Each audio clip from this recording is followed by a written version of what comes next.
Znamo svi da je Vlada Republike Srbije na čelu i sa premijerkom pokrenula niz reformi u različitim oblastima, poput podizanja konkurentnosti, zapošljavanja, reforme javne uprave i procesa digitalizacije.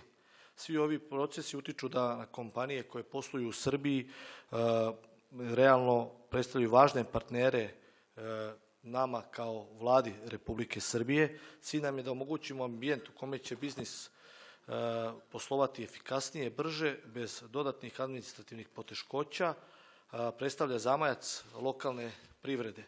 Ono što znamo, jedan od stubova celokupne privrede je i ta administracija. Iz tog razloga samim zakonom o e-upravi koji je usvojen prošle godine omogućio je da se administracija svede na neki minimum. Do kraja ove godine nas očekuje i zakon o registru građana Srbije koji će sigurno omogućiti lakše izdatke brojnih papirologija i prevazilaženje brojnih problema, a pogotovo u vremenu, ali sa druge strane i u novcu.